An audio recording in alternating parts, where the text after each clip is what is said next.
Hello, everybody. Welcome into another episode of the Fantasy Pros Football Podcast. I am Ryan Wormeli, joined on this Tuesday morning by Joey P. and by Andrew Erickson. Fellas, we are talking about some predictions for Week 15. It is the fantasy playoffs in most leagues, so for everybody watching, hopefully you made the playoffs in as many leagues as possible. And even if you didn't, you can keep watching the show, get some prop bets that you might want to throw down this week, and still pay attention to the slate and have some fun. Or if you're doing any sort of DFS, we'll try and give you our best predictions here. Guys, we had two Monday Night Football games last night. The question must be asked, and Joey P., I'll start with you. Should the Giants build around Tommy DeVito? The Giants should build around Tommy DeVito, and Tommy DeVito's agent should be running for governor of New Jersey. That guy is just unbelievable. I thought I was the most Italian person I've ever met or seen. Turns out I was wrong. It's that guy. I just did a TikTok about it. Go watch it. Fantasy Pro Joe on the TikTok machine.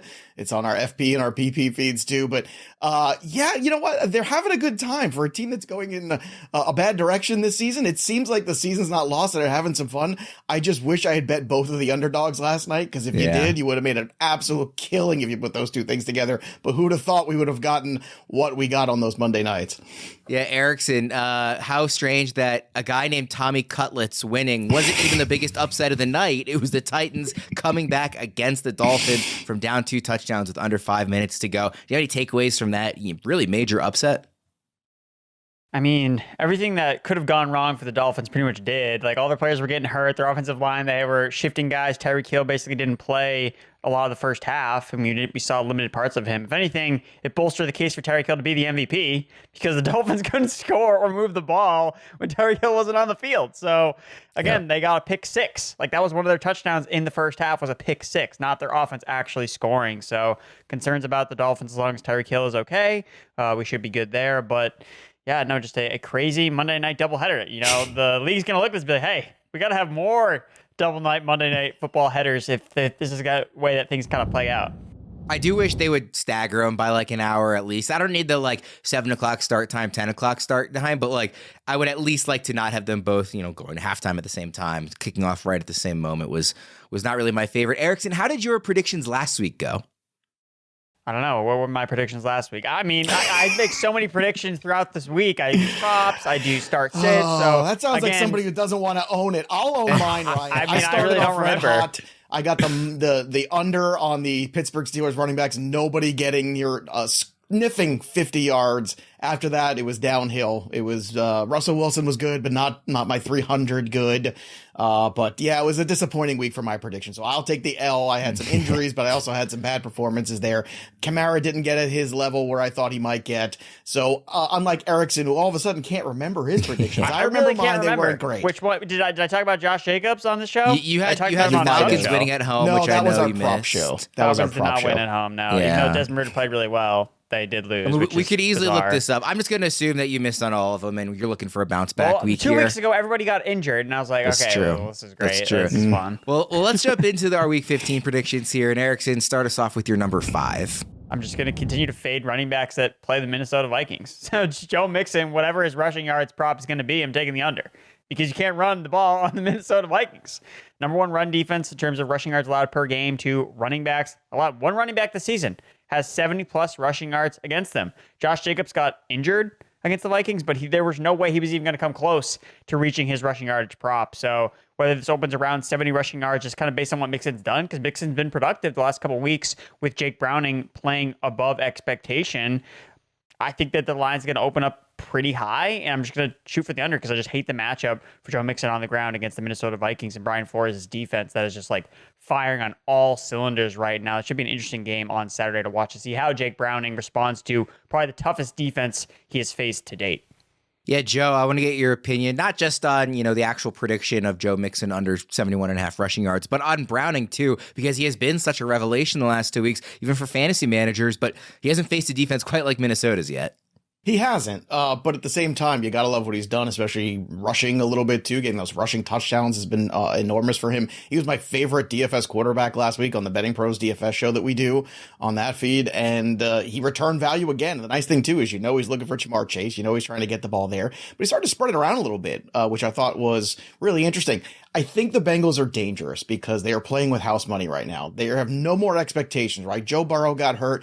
All expectations were thrown out the window. And now they're a team that's just like, hey, we're not supposed to be here. And that is very dangerous. And I feel like on the other side, Minnesota's a team that had a lot of expectations. And I thought everything was going to get better when Jefferson came back. And then things somehow got worse. So I don't know here. I think Minnesota's playing awful tight. I think that you got a situation here where Cincinnati's very dangerous in this game.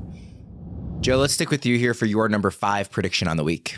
I had to do a complete U-turn on this first one because I was all feeling Jordan Love. You got the Tampa Bay Buccaneers coming into town. And in case you didn't realize, they've allowed the second most passing yards given up in all of the NFL. 3,677. That is a lot, my friends, for just 14 weeks now, or even 13 games. Now you've got a situation where Christian Watson, we're not sure we're going to get out of him. Dontavian Wicks, he got hurt last night, probably a high ankle, so you're probably not going to see him for a while.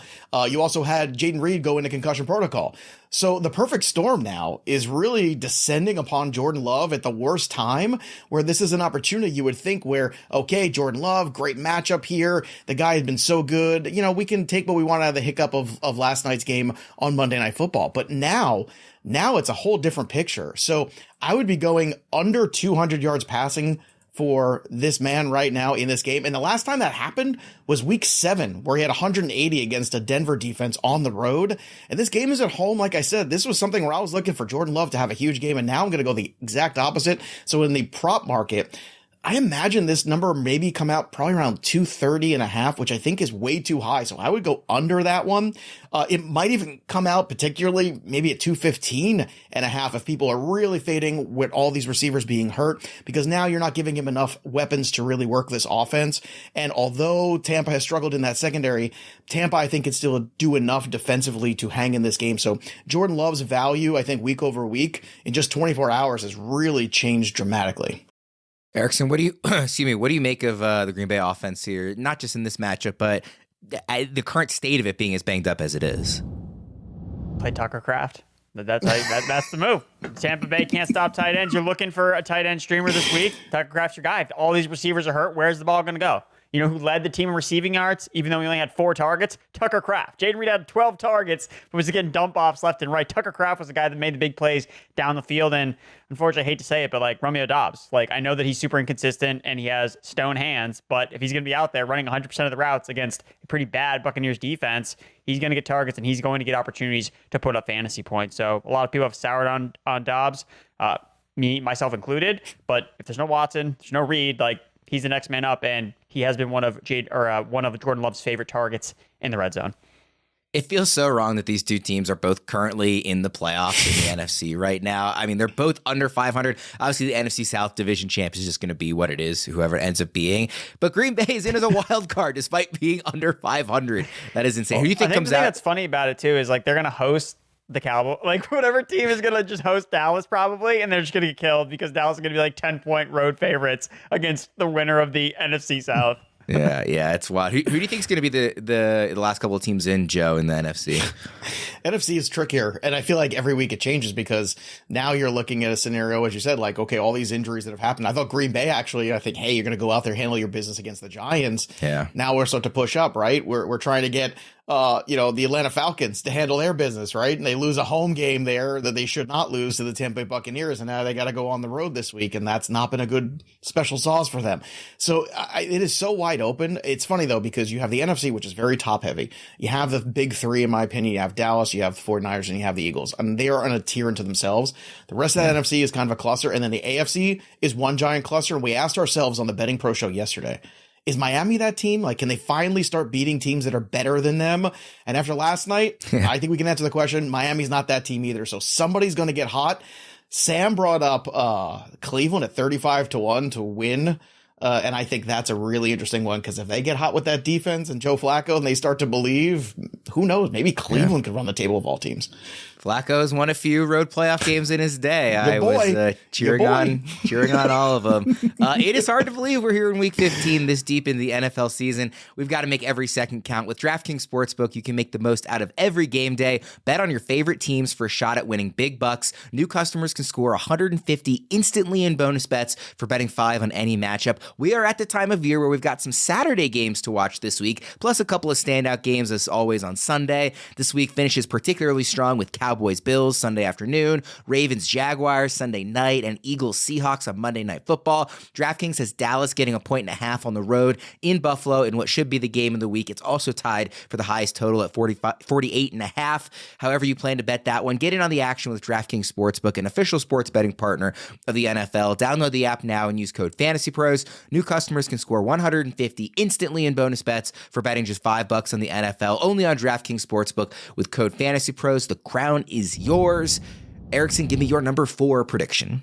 All right, before that, though, I want to say, I do want to rehab. I did find my predictions from last week, so I'll go through them very quickly because I can see the YouTube comments coming in now with like, Erickson doesn't own up to his. I went positive. I was 3-2 last week, so I was in the green. Zach Moss did not come through. I was right about the Texans being horrible against the Jets. Nico Collins got hurt, though, and CJ Stroud came nowhere near his passing yardage prop. Elijah Moore got over 40 yards against the Jags. He didn't have a great game, but still got over 40 yards. Drake London had a massive game against the Bucs. I was right about that. But then Gibbs did not come through with his receiving use. He actually was better as a rusher against the Bears, which is kind of surprising. But 3-2. So we're going to run it back. We're going to go 5-0 this week. So my next one here, number 4, is Josh Downs, Colts wide receiver. Look, he's been kind of disappointing the last couple of weeks, but I think that he's going to have a big game here. He's going to go over his receiving yards mark, which I think will probably open around 39.5 yards because he's kind of been quiet over the last couple of weeks. We've been seeing more of Alec Pierce, just kind of ripping off some of the big plays in the Colts offense. But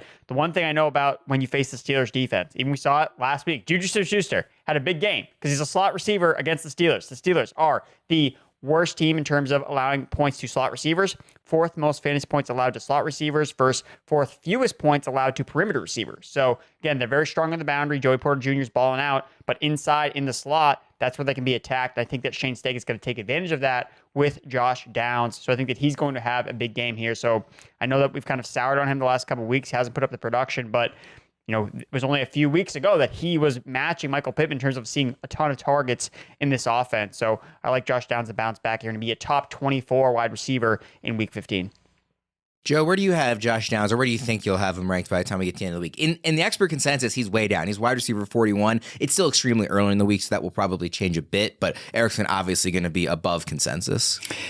It will, but I don't know how further it's going to go. I mean, I think the big question is too, you know, how some guys like the Jacoby Myers of the world, like if we get Garoppolo, because I heard there's some rumors this morning that maybe Aiden O'Connell does not start next week all of a sudden because the Raiders think, hey, you know, why not us? If we could just win a couple games here, maybe we could figure things out. You also can't get shut out in the National Football League. I think that was a personal affront that they took there. So there could be some movement at the quarterback position and also some guys getting dropped depending on who's a quarterback and some guys getting elevated. So I think he's probably going to hover somewhere around 40 in the expert consensus.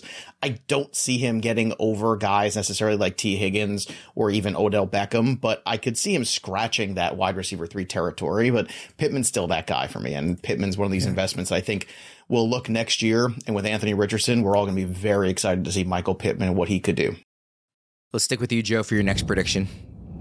Well, this next prediction goes to the Los Angeles Rams, who took your Baltimore Ravens to the limit. I know you. Very much I was a little worried about you on Sunday. I had to do the wellness check on Ryan to make sure he was okay after that Ravens game. But I'm going to predict that Cooper Kupp and Puka Nakua both go over 100 yards receiving in this game. And you might say, well, that doesn't sound too bold, except the fact that it hasn't happened once all year, whether it be injuries or performance or the fact that one guy tends to dominate sometimes.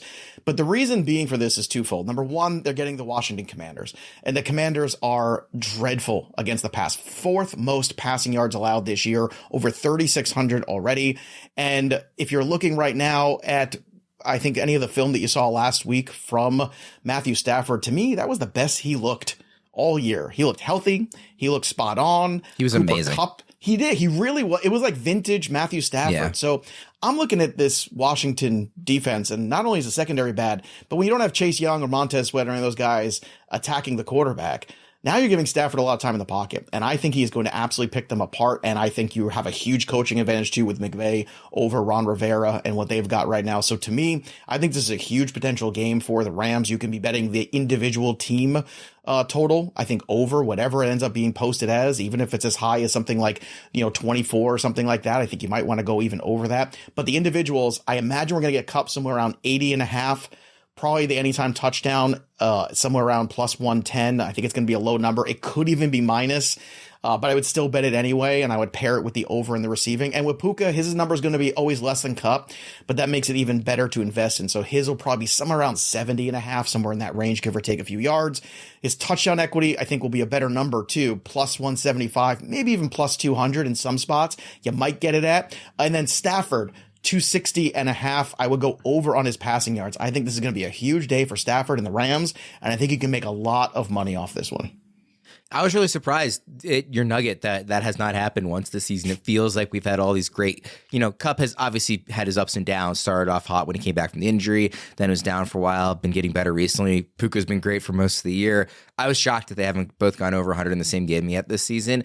I love this call. Stafford was unreal in this game. Like when you consider the weather, when you consider the defense he was going against, that was one of the best quarterback games in a loss that I think I've seen all season. And I don't know if you saw the broadcaster, I forget who it was, whoever was calling the game he called him the ellipsis because he had dot, just throwing dots all around the field. He was great, man. A great call. He was really awesome. Erickson, Kupp over, Nakua over, Stafford over. Do you like all these as well? Probably not as much as Joe does. I think that, are we being a little bit more of a prisoners in the moment? They had one good passing game. This Rams offense has not been great for the most of the season. Is Cooper Kupp now finally healthy? That's the only thing I have. I think he looked healthiest that I've seen him. And to your point, it's not a prisoner of the moment, but this might be the last chance where you get those numbers artificially low because, to Erickson's point, which is, are we going to really buy too much and copy and paste? No, not necessarily. But Washington, if anybody out there can help you copy and paste last week for Stafford, it's Washington. So I think you take advantage of the fact this might be the last time you see these numbers set so low. So the over becomes a little bit of an easier investment. My one concern, I guess I would say, is I still think Worm, correct me if I'm wrong, you were obviously watching that game very closely. The Rams still want to run the ball. Didn't they come out and run the ball nine straight times? With they did. They started the game. Too. They ran I think it was 9 straight plays to get inside the 10, and then they threw 3 straight times and didn't get in the end zone. And then they were a little more even the rest of the game. They ran the ball very well. Kyron Williams is that's my kind of interesting nugget on this game. Whereas you can throw the ball in the Commanders, but you can also run the ball in the Commanders too. I think Kyron Williams may kind of fly under the radar, whether it's in DFS, whether it's his props, where everyone's attacking the Commanders secondary, which, it makes sense. But Sean McVay, wants to run the football. And if they're running the ball effectively, maybe it's Kyron Williams that actually has the massive game. And he's been more consistent than Cooper Kupp has been all season long. Kyron Williams gets 25 carries every single week and goes over 100 rushing yards. So maybe that's the way I'd approach it. But obviously the Commanders' defense, their secondary is absolutely atrocious. So I would not be surprised if Stafford balls out with his two receivers. I think you can sort of question where the touchdowns are going to go. Maybe Kyron does get in the end. He didn't get in the end zone in this last game. Maybe it's him that's scoring this week. But I think the yardage is going to be there for everybody. They have such a narrow passing tree. They're Cooper Kupp and Puka Nakua are going to get a lot of yards. Demarcus Robinson, got 10 targets last week. Maybe not as narrow as you think. That's true. Davis Allen actually looked pretty good too. They're 5th round tight end. Maybe they have another 5th round rookie stud that we've unearthed here, even though it's just one game. Let's move on to the next. I just want to get this straight. So you don't want to copy and paste good Cooper Kupp, but you want to copy and paste Demarcus Robinson. Okay, I just want to no. I'm just saying that they're spreading the ball out more. That's on the record. I want to leave that for the record. Okay, it's on the record. Erickson, give me your number 3 prediction. Bijan Robinson is going to score 20-plus fantasy points this week against the Carolina Panthers because he's facing the Carolina Panthers. Do we need any more analysis than that? The NFL's worst run defense against the team that wants to run the football more than anybody else, and it's the only reason I could potentially back the Falcons in this spot. They are on the road, which I hate backing Desmond Ridder on the road, but the fact that Desmond Ridder could maybe not throw the ball at all, they could run the ball on every single offensive play. I think they'd still win the game. They can hide Desmond Ridder, so I'm more confident that the Falcons can get it done here. And that's also why my prop bet in this game is the Drake London under on his receiving yards. Again, Drake London was on the over last week. He hit it with flying colors, but that was matchup based. He was facing the Buccaneers. New situation. He's on the road facing the Carolina Panthers, who has a very underrated secondary, especially since they've gotten some of their guys back that were hurt throughout the season. Looking at Carolina, they're allowing the third fewest targets, eighth fewest yards to wide receivers this season. Now, a lot of it has to do with, like, because they're so bad against the run, that's what teams do. They just run the football against them. And I mean, we don't know everything about Arthur Smith, but what we do know is when he can run the ball, that's what he's going to do, overthrowing the ball to any of his receivers and putting the ball in Desmond Ridder's hands. So I'd be concerned about starting Drake London in fantasy this week. I'm looking at the unders on his receiving props, even though he's coming off a big game. And I know it can be hard to bench a player coming off a massive game, but it was the Bucs and it was at home. On the road, he's been under his receiving yardage prop in 4 of his last 6 road games. So for me, I'm going to be fading Drake London and looking more at this running game to really drive the Falcons to victory here. London led the league in receiving this week, right? I can't think of anybody who had more than 172. I mean, he almost had like 180 yards. Yeah, 170 something. Yeah, 172.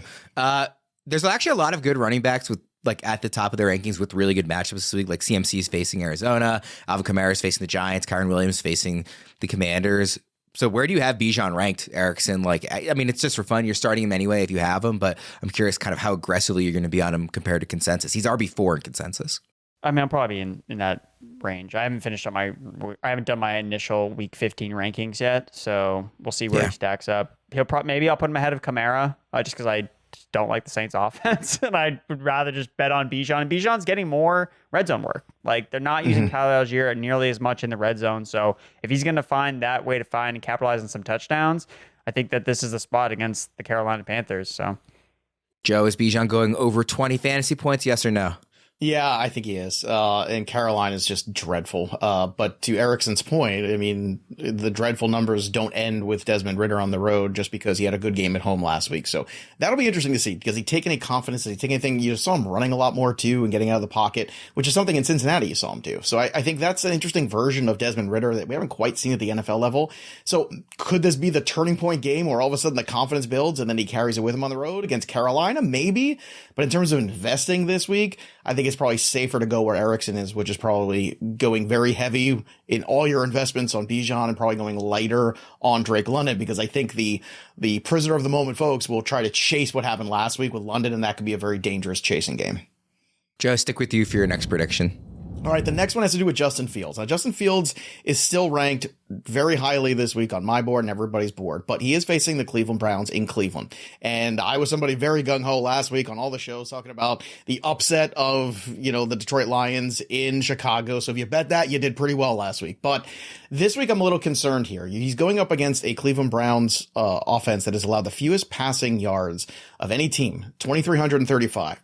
And if you're looking here in terms of Justin Fields' fantasy value, you're starting him this week, okay? If you have him and Stafford, they're ranked back-to-back. That is a conversation we can have. But the rushing equity of Justin Fields is too much to pass, and let alone the touchdown equity. But in terms of your expectation of him having a monster game, I think you have to temper that. And I think he's going to be under 200 yards passing in this one. And I could see this number being set probably somewhere around 210 or 215 and a half. And I would still go under it. Now, he hasn't had a game under that since that first game back week 11. And if you go back and look at some of those other games too, 282, 335, he's had some really big games here. And he's been over 200 in every game except the one he got hurt, the one against Detroit in that first game back, and then the one against the Kansas City Chiefs. Other than that, he has been over in every single time, but I think this one is a very dicey situation. Cleveland plays very good in that building. They are a tough defense. They get after the quarterback, and I think that's the problem too, where they're going to flush him out of the pocket a lot. So you might get a lot of Justin Fields running, but the passing yard specifically, I think that has to get knocked down a little bit, and it might temper your DJ Moore expectations a little too. Maybe some unders on him as well, who has been great with Fields, but this could be a tough day at the office. Yeah, rather than following up on this one, Erickson, I'll just move to your next prediction, which is actually about DJ Moore. Yes, Joe and I are hand-holding here. So I'm going DJ Moore under his receiving yardage prop this week just because I hate the matchup. I know DJ Moore has been lights out with Justin Fields, connecting on a lot of big plays. But looking at last week, he got over on his receiving yards because of a offsides penalty and Justin Fields hit him deep. That was the reason that put him over. That's what accumulated the most of his yards last week. So, look, the Browns matchup, especially on the road, I'm seeing question marks still about should the Bears draft a quarterback or should they keep Justin Fields? And in my opinion, when that's a question, that means that the quarterback's not the guy.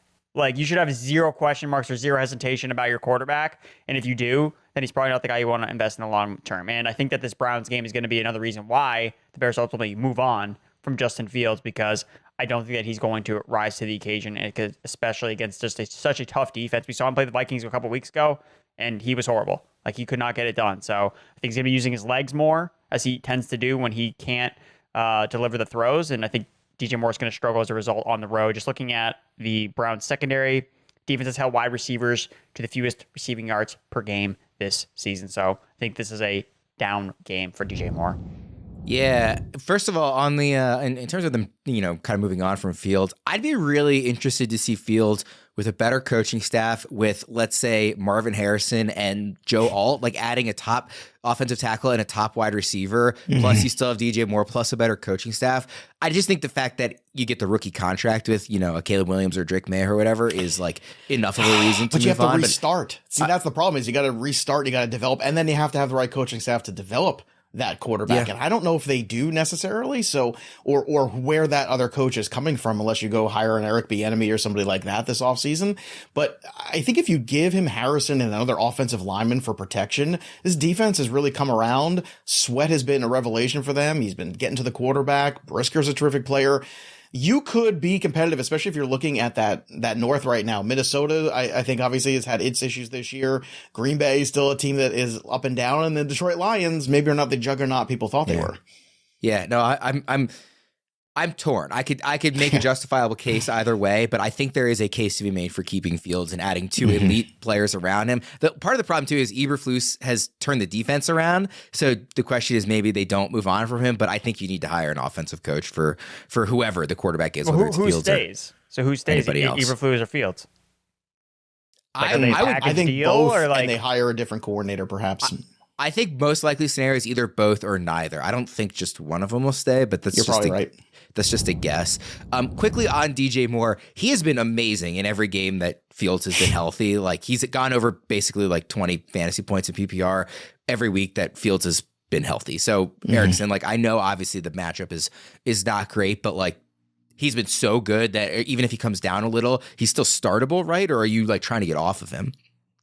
I mean, I just would temper expectations. I mean, that's why you can play player props. And that's why you can bet the under the receiving yards, but he can still catch a touchdown. Like, it kind of follows a similar sentiment where you can take advantage of a bad matchup, but the guys can still score points. And there's a difference between like scoring like less points and scoring 0 points. Like, it's not like DJ Moore's going to go out Right. like go 0-0-0. Like, he'll do something, and that's going to be important in every single fantasy lineup, where no one is going to get their lineup exactly right. So even on the margins, even a down game from DJ Moore could still be a lot better than starting some fringe guy off the waiver wire.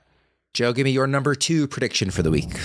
All right, here we go. Number 2, Devon Achane, 100 yards rushing versus the Jets. The Jets have allowed the third most rushing yards, over 1,700 already this year.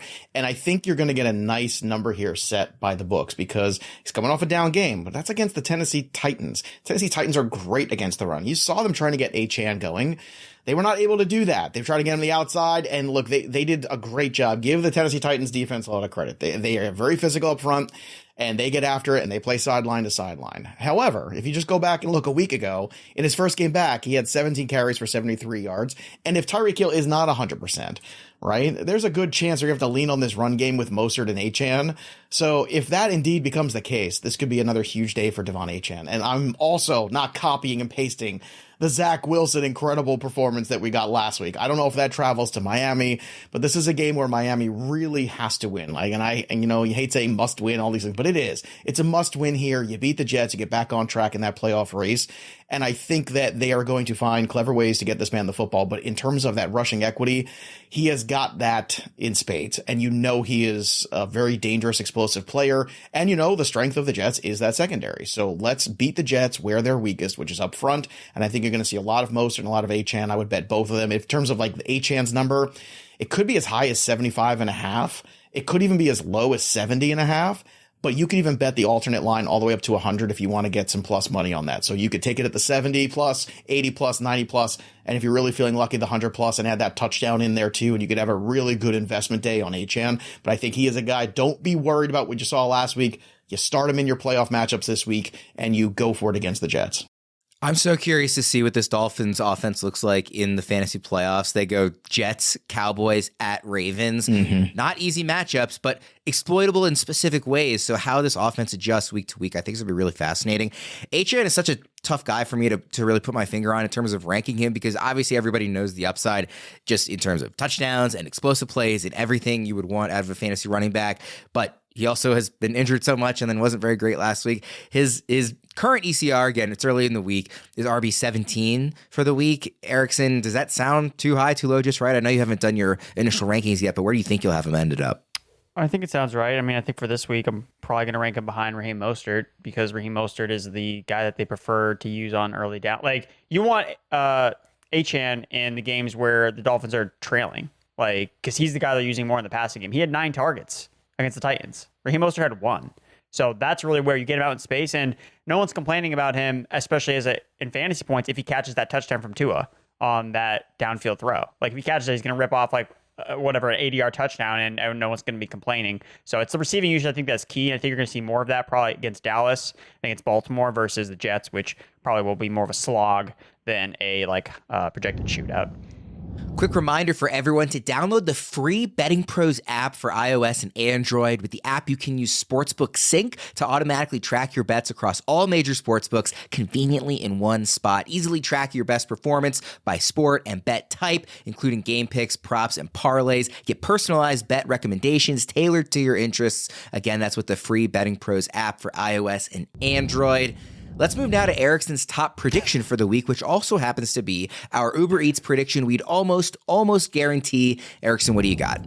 The big dog's got to eat. Derrick Henry, over 100 rushing yards against the Houston Texans. You know, I almost thought about putting 200 yards here, but this isn't a bowl prediction show. This isn't a regular prediction show. So I'm going to take the low-hanging fruit here. Derrick Henry is coming off a down game, but what do you got, guys? He was on the road. He was on the road against the Dolphins. Of course he's going to go under his rushing yards. Not this week. At home against the Texans defense, that actually is not as bad against the run as it's been in years past. They actually have not allowed a 100-yard rusher all season long, but it's December, guys. We know what Derrick Henry does in December at home. So I think that he's going to pick up where he left off against the Texans. Look at his last game logs, last 6, 200, 120, 200, 200, 280 rushing yards. I think that Derrick Henry's just going to, at home, he's going to eat here. So go big dog. Yeah, we talked about this on one of the trade shows on some Tuesday early in the season, talking about just the fact that he gets the Texans multiple times in December in the fantasy playoffs is the most obvious, start and be happy about having Derrick Henry of all time. I mean, yeah, Joe, there's no way you can get away from Derrick Henry against the Texans, right?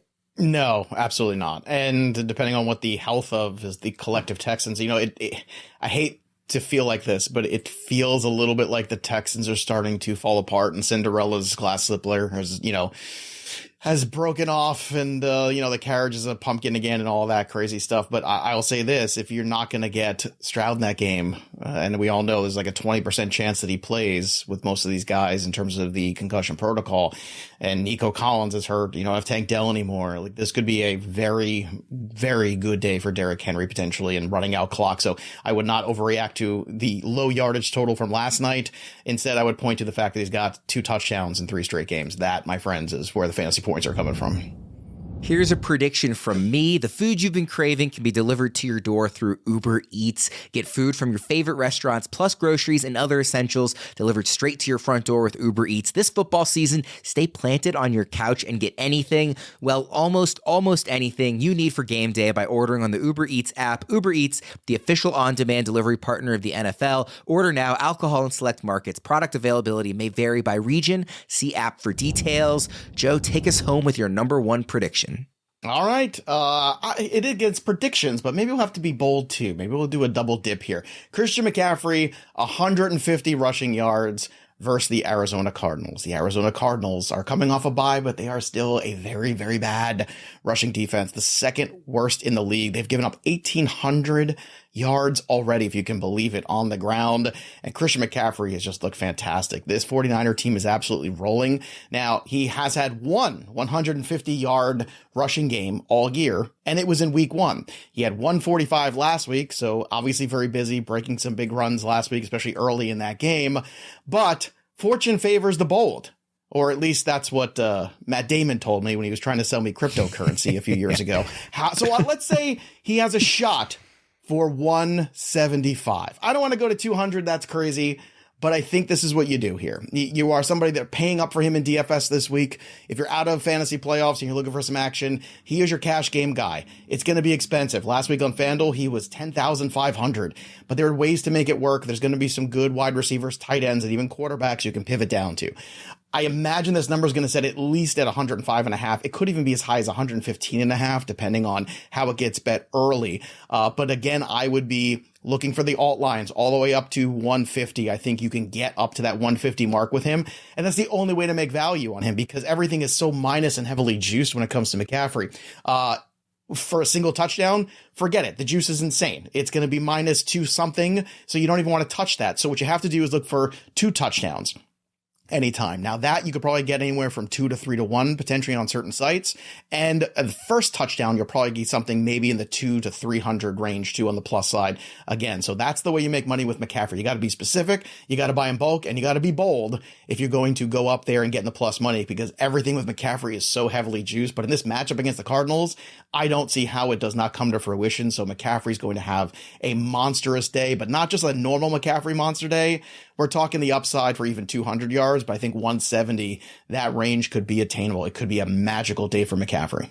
You know, Joe, you had the perfect opportunity to be truly bold here. The last time he faced the Cardinals, which was back in week 4, McCaffrey scored 4 touchdowns. That's right. Why don't you bet on that again?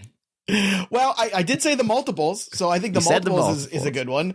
Yeah, look, and this one's in Arizona, so I don't think there's any problems there. I don't think we have to worry about this at all. But, it's funny. Erickson brought up Tyreek Hill as an MVP candidate. I think CMC is in that conversation too. And you look at Dak and Brock Purdy at the top. Lamar is now pushing up to that 500 plus, money. But Tyreek Hill is still 20 to 1. Christian McCaffrey is still 50 to 1. And I think we have to start to reprogram our brains and talk about what value is of some of these players, because I know Dak has played well. I know Purdy's played well. I know they're running their respective offenses. Same with Lamar.